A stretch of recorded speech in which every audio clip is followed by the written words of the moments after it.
नमस्कार, श्री स्वामी समर्थ सगळ्यांना। मी अंजली कुलकर्णी स्वागत करते तुमचं आपल्या YouTube चॅनलमध्ये, ज्याचं नाव आहे माझी स्वामी सेवा। आजचा जो विषय आहे तर तो विषय मी ऑलरेडी त्याच्याबद्दल व्हिडिओ टाकलेले आहेत, पण जो परवा मी व्हिडिओ टाकलेला आहे की 40 दिवसाची मी बेलाच्या झाडाखाली कोणती सेवा केली आणि त्या सेवेचं फळ मला काय मिळालंय, तर तो व्हिडिओ इतका म्हणजे तुम्ही मला प्रेम दिलंय, इतका व्हायरल गेला आणि त्याच्यामध्ये इतक्या मला त्याच कमेंट आलेल्या आहेत की कशी करायची, काय करायची। काही महिला म्हणताय की ह्या तुम्ही फक्त हा व्हिडिओ टाकलाय तुम्ही, पण त्याच्याबद्दल आम्हाला माहिती द्या।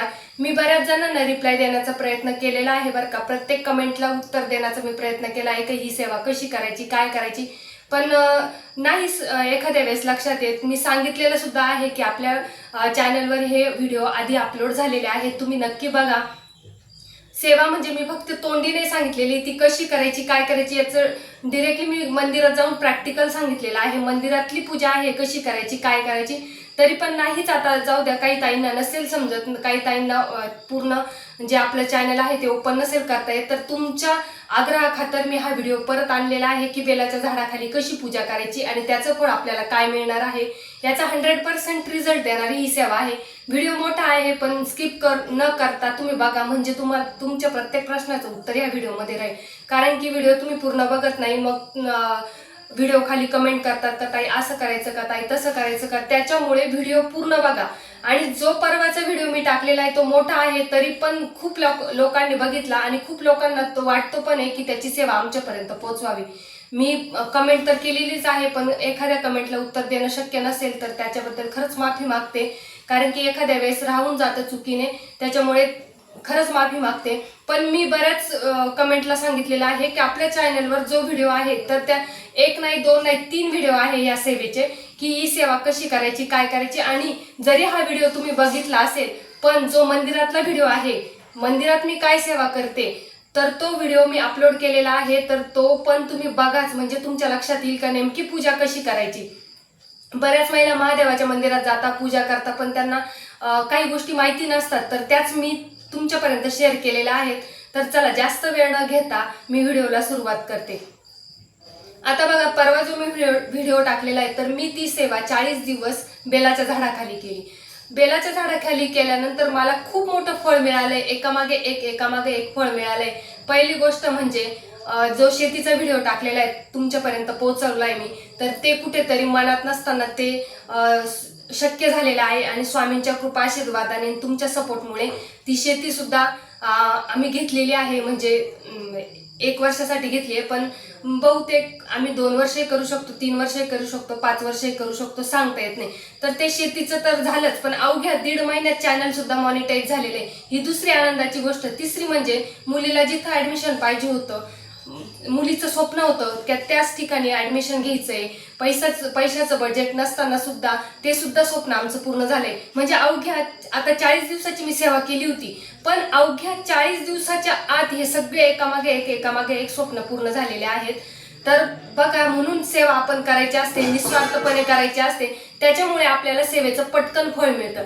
सांगायचं तात्पर्य का की मी तुम्हाला हे एवढं एक्सप्लेनेशन का करते की जेव्हा आपण सेवा करतो ना, तर त्यावेळेस त्या सेवेवर विश्वास ठेवायला पाहिजे। आणि कोणी म्हणतं की नाही, एवढं स्पष्टीकरण देण्याची काय गरज आहे, डायरेक्टली सेवा सांगत जा। डायरेक्टली सेवा सांगितली तर एकाएकी विश्वास बसत नाही, त्याच्यामुळे जे अनुभव आलेले असतात, आपल्याबरोबर जे काही घडलेलं असतं, अचानक जो राजयोग आपल्या आयुष्यात आलेला असतो ना, तर तो आधी सांगितला जातो, जेणेकरून नवीन सेवेकरी घडतो आणि पटकन तुमचा सुद्धा सेवेवर विश्वास होतो। आणि काहीही करून एक महिला सेवा करण्याचा प्रयत्न करतो, कोणत्याही धडपडीत सेवा करण्याचा एक महिला प्रयत्न करते आपल्या संसारासाठी, आपल्या मुलांसाठी। ही सेवा आपण करत असतो आणि ही सेवा जी आहे तर ती फक्त आपलं आर्थिक दृष्टीने नाही, तर तुमचा मुलगा जर बाहेर देशी किंवा मुलाचं शिक्षणाला अडचणी येत असतील, लग्नाला अडचणी येत असतील, घर घेण्यासाठी अडचणी येत असेल,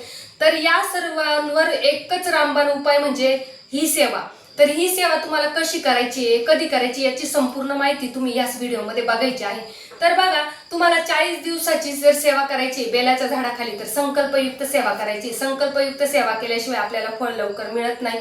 आणि या संकल्पयुक्त सेवा करताना आपल्याही मनात काळजी राहते का नाही आपण या गोष्टीचा संकल्प केलाय तर तिला आपल्याला पूर्णत्वास न्यायचं आहे.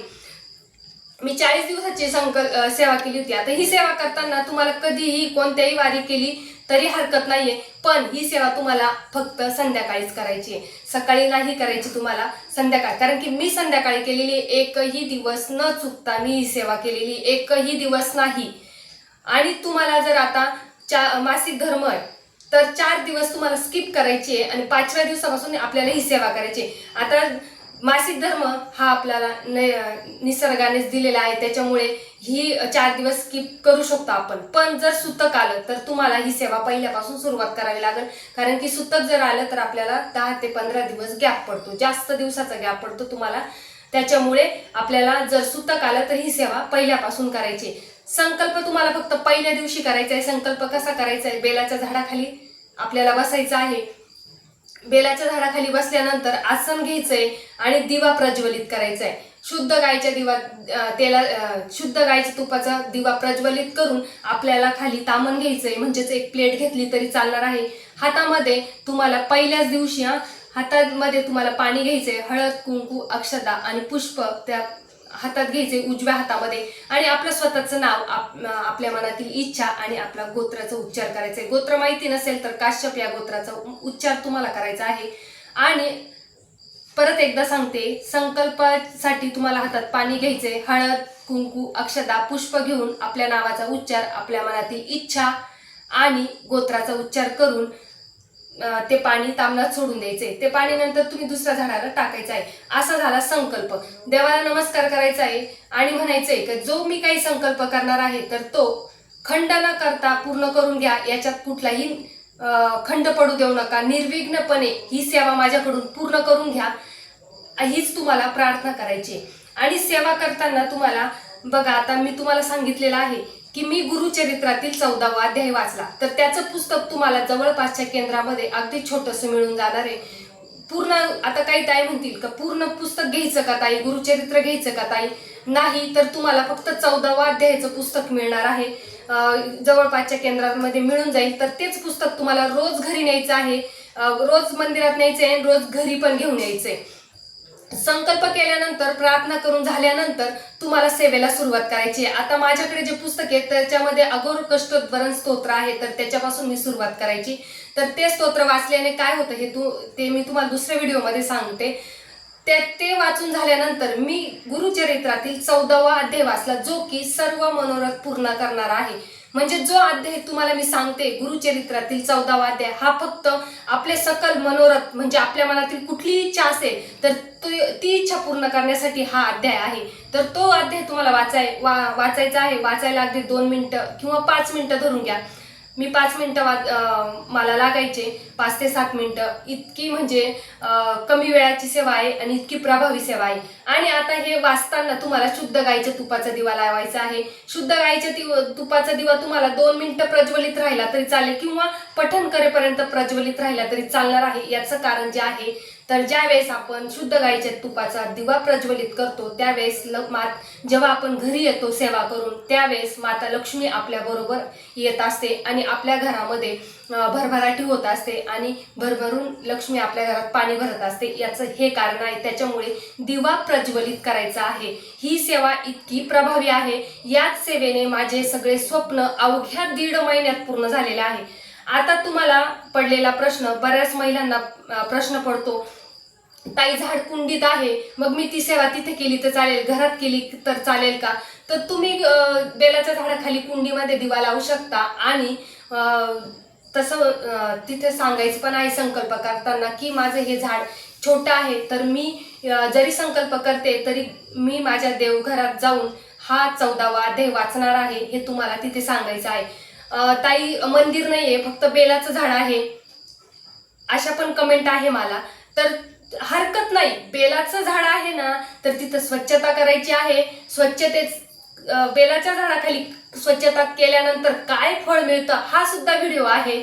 बऱ्याच ताई खरंच विचारतात मला की याच्यावर सेवा सांगा, तुम्ही फक्त हे सांगताय, त्याच्यामुळे मी परत तुमच्या म्हणजे नाही का तुम्हाला मान देऊन हा व्हिडिओ परत करण्याचा प्रयत्न केलेला आहे. आता झालं, छोटीशी कुंडी असल्यावर तुम्ही घरात हा 14वा अध्याय वाचू शकता. फक्त दिवा लावताना शुद्ध गायीच्या तुपाचा दिवा लावायचा आहे. ते झालं. आता जर आजूबाजूला मंदिर नाही, फक्त बेलाचं झाड आहे, तरी तिथे ही सेवा केलेली चालणार आहे. आता एका ताईंची कमेंट होती का ताई दिवा जो आपण लावणार आहे तर ती पंथी घ्या, तुम्ही निरांजन घेतली तरी चालणार आहे. आता एखाद्या वेळेस मोकळ्या ठिकाणी बेलाचं झाड असतं तर मग तिथे काय आहे, मी जिथे सेवा करते तर ते असं नारळासारखं असतं बघा, तर त्याच्यामध्ये आपण दिवा ठेवू शकतो. तर तो दिवा तसाच प्रज्वलित राहतो, वारा लागत नाही, हवा लागत नाही. तर ते तुम्ही तिथे नेऊन ठेवू शकता फक्त ते. आणि जो दिवा तुम्ही लावता तर तो तुम्ही रोज घरी घेऊन आले तरी चालेल किंवा तिथं ठेवला तरी चालेल.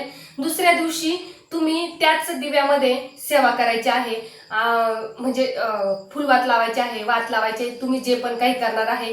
दिवा बदलायची गरज नाहीये, तर दिवा एकच ठेवला तरी चालणार आहे. तुमच्या प्रश्नाचं उत्तर मला तरी वाटतं मी तुम्हाला दिलेलं आहे. तर फक्त काळजीने हा व्हिडिओ पाहायचा, म्हणजे जेणेकरून तुम्हाला सगळ्या सेवा व्यवस्थित कळतात. आता मग 40 दिवस पूर्ण झाल्यावर उद्यापन करायचं का ताई? अजिबात तसं काही नाहीये. उद्यापन करायला कुठलाही खर्च लागणार नाहीये. हा ठीक आहे, तुम्हाला एखाद्या गरजू व्यक्तीला जर काही दान देता आलं तर ते अतिउत्तम आहे. म्हणजे जेणेकरून एखाद्याला, आता बघा आपण काय करतो, एखाद्या जोडप्याला जेवण देतो, एखाद्या जोडीला जेवण देतो, एखाद्या सवाष्ण्याला जेवण देतो. तुमची परिस्थिती असेल तर नक्की करा, पण त्याचबरोबर तुम्हाला एखाद्या गरजू व्यक्तीला तुमच्या परिस्थितीनुसार अगदी 10-11 रुपये तुमची परिस्थिती आहे ना देण्याची, तर ते दिलं तरी हरकत नाही. फक्त गरजवंताला ती गरज पूर्ण करायची आहे आपल्याला, जेणेकरून परमेश्वरापर्यंत ती सेवा पोचते बरं का. असं काही नाही, तुम्ही जर गरजवंताला काही दिलं ना तर स्वामी महाराज आपले ते काही पण असेल तर ते ऍक्सेप्ट करून घेता, स्वीकारतात. त्याच्यामुळे तुम्हाला उद्यापन करायची गरज नाहीये त्या गोष्टीची. आता झालं उद्यापन करायचे का नाही त्याचं पण प्रश्नाचं उत्तर दिलं. मासिक धर्म जर आलेला असेल तर त्याचं सुद्धा उत्तर दिलेलं आहे. आणि बघा, आता ही सेवा जी आहे तर ती कोणीही करू शकतं. मुलाचं लग्न जमत नाही त्यांनी स्वतः करू शकता, मुलीचं लग्न जमत नाही त्यांनी स्वतः करू शकतं, पुरुषांनी करू शकता, महिलांनी करू शकता. महिला अगदी घरासाठी काहीही करू शकते. महिला तर करू शकतात, पण पुरुषांना जर शक्य असेल तर पुरुषांनी सुद्धा करू शकता. आता बेलाच्या झाडाखाली जर स्वच्छता केली तर आपले सोन्याचे दिवस आल्याशिवाय राहणार नाही. हे मी तुम्हाला डोळे झाकून सांगते. या सेवेवर विश्वास ठेवा, जेणेकरून माझे बघा 2 ते 2.5 महिन्यात इतकं नशीब बदलून गेलेलं आहे की कुठे परिस्थिती नसताना मुलीचं ऍडमिशन चांगल्या ठिकाणी झालेलं आहे. इच्छा न म्हणजे अपेक्षा सुद्धा केलेली नव्हती की ज्यावेळेस मी युट्यूब चॅनल ओपन केलेलं आहे आणि त्यावेळेस अवघ्या 1.5 महिन्यात चॅनल मॉनिटाईज होईल. ते चॅनल मॉनिटाईज झालं त्याचा सुद्धा मी एक व्हिडिओ केलेला आहे, आणि ते चॅनल मॉनिटाईज झाल्यानंतर आलेला पैसा मी काय करणार आहे हे सुद्धा मी त्या व्हिडिओमध्ये सांगितलेलं आहे. आणि शेतीचं सुद्धा झालेलं आहे. इतकं म्हणजे अवघ्या 1.5 महिन्यात या सेवेने मला भरभरून फळ दिलेलं आहे. मी कळकळीने का तुम्हाला सांगत राहते, मला तुमच्यापर्यंत खूप सेवा पोहोचवायची आहे. खूप म्हणजे प्रत्येक उपायावर मला तुम्हाला सेवा पोचवायची आहे. याच्याने काय होणार आहे, त्याच्याने काय होणार आहे, इतक्या 100% रिझल्ट देणाऱ्या सेवा तुमच्यापर्यंत पोहोचवणार आहे. पण त्याचबरोबर ज्या सेवा मी आधी केलेल्या आहेत त्याचं फळ मला भरभरून मिळाले, त्या आधी तुमच्यापर्यंत पोहोचवते, जेणेकरून मला त्याचा किती अनुभव आलेला आहे मी हे शब्दात सुद्धा सांगू शकत नाही. स्वामी महाराज या माझ्या साक्षीला आहे. स्वामी महाराजच्या पुढे बोलते, एकही सेवा जी अशी नाहीये की मी ती केली आणि त्याचं फळ मला मिळालेलं नाही. त्याच्यामुळे मनापासून सेवा करा, मनात कुठलाही वाईट विचार ठेवू नका, आणि महत्वाचं म्हणजे कष्ट करण्याची तयारी ठेवा. कष्ट करण्याची तयारी जर आपण ठेवली तर स्वामी महाराज आपले मार्ग मोकळे करत असतात. फक्त सेवा करून स्वामी महाराज आपल्याला काही आणून देणार नाही. मी 4 वेळेस सांगते, कष्टाला पर्याय नाही. आपल्या जीवनामध्ये कष्ट केल्याशिवाय यश पण मिळत नाही. त्याच्यामुळे तुम्हाला कष्ट करणं गरजेचं आहे. तुम्हाला सेवा करताना मनात शुद्ध भाव ठेवायचा आहे आणि विश्वास ठेवायचा आहे. फक्त अपेक्षा नका ठेवू का नाही मी आता सेवा सुरू केलेली आहे, मग 8 दिवस झाले मला कसा अनुभव येत नाही, 15 दिवस झाले मला कसा अनुभव येत नाही. ही अपेक्षा ठेवणं चुकीची आहे. अपेक्षा जितकी ठेवाल तितकं स्वामी महाराज नाराज करणार. कारण की स्वामी महाराज म्हणतात, अरे तू अपेक्षा ठेवून कशाला माझ्या समोर बसतोय, निस्वार्थपणे बसा. ठीक आहे, पहिल्या दिवशी संकल्प केलाय, ज्यावेळेस मनात तुम्ही शुद्ध भाव ठेवाल आणि अतूट विश्वास ठेवाल ना, तर स्वामी महाराज तुम्हाला 4 दिवसात सुद्धा फरक जाणवतील. इतकी सेवेचा 100% रिझल्ट आहे. आणि तुम्हाला आवर्जून सांगते की शुद्ध गाईच्या तुपाचा दिवा लावूनच तुम्ही घरी या. कारण महादेवांनी स्वतः लक्ष्मी मातेला सांगितलेलं आहे, जी व्यक्ती तुझ्या संध्याकाळच्या वेळेस बेलाच्या झाडाखाली दिवा प्रज्वलित करेल त्याच्याबरोबर तुला जायचंय आणि त्याच्या घरी तुला भरभरून पाणी भरायचंय, हे स्वतः महादेवांनी माता लक्ष्मीला सांगितलेले. त्याच्यामुळे ही सेवा करा, सेवेचा अनुभव घ्या. आणि तुम्हाला जर अजून सेवा बघायची असेल तर यूट्यूब चॅनलला एक व्हिडिओ असा अपलोड केलेला आहे की मी मंदिरात गेल्यापासून तर घरी येण्यापर्यंत काय सेवा करते, कशा करते, आणि शिवलिंगावर आपण जे चंदन लावतो तर ते कसं लावायचं, पांढरं फूल अर्पण करतो तर ते कसं अर्पण करायचं, जेणेकरून एखाद्याची परिस्थिती एकदम डाऊन असेल, एखाद्याचं म्हणजे परिस्थिती काहीच नाहीये, घर भाडे देण्या इतके पैसे नाहीये किंवा कुठलेच स्वप्न पूर्ण करण्याची स्वप्न पूर्ण करू शकत नाही अशी परिस्थिती, तर ती सेवा तुम्ही जाऊन त्या व्हिडिओमध्ये बघा. संपूर्ण माहिती दिलेली आहे. संपूर्ण त्या सेवेने सोन्यासारखे दिवस येणार आहेत. त्याच्यामुळे ही सेवा तुम्हाला करायची. आणि जर तुम्हाला नाहीच व्हिडिओ सापडला तर मी खाली डिस्क्रिप्शन बॉक्समध्ये किंवा जो त्रिकोण दिसेल तर तिथे क्लिक करून तो व्हिडिओ तुम्ही आवर्जून बघा. खाली दिलेल्या लिंकवर क्लिक करून बघा. त्रिकोण असतं, त्या त्रिकोणावर क्लिक करायचं आहे आणि तो संपूर्ण व्हिडिओ तुम्हाला बघायचा आहे. तर तो व्हिडिओ बघितल्याने आणि त्या सेवा केल्याने तुम्हाला भरभरून यश मिळणार आहे. इतकं म्हणजे इतकी सेवा प्रभावी आहे की मला स्वतःला सुद्धा स्वप्नात सुद्धा वाटलं नव्हतं की ही सेवा इतकी रिझल्ट देणारी. म्हणजे गुरुचरित्र ग्रंथ तर तुम्हाला माहितीच आहे किती पवित्र मानला जातो. त्याच्यामधलाच हा गुरुचरित्रातील 14वा अध्यायाची ही सेवा इतकी प्रभावी आहे, 100% रिझल्ट देणारी. तर तुम्ही नक्की करायची आहे. तर चला सेवा करा आणि सेवेचा अनुभव घ्या. आजची सेवा स्वामीचरणी अर्पण करते. श्री स्वामी समर्थ.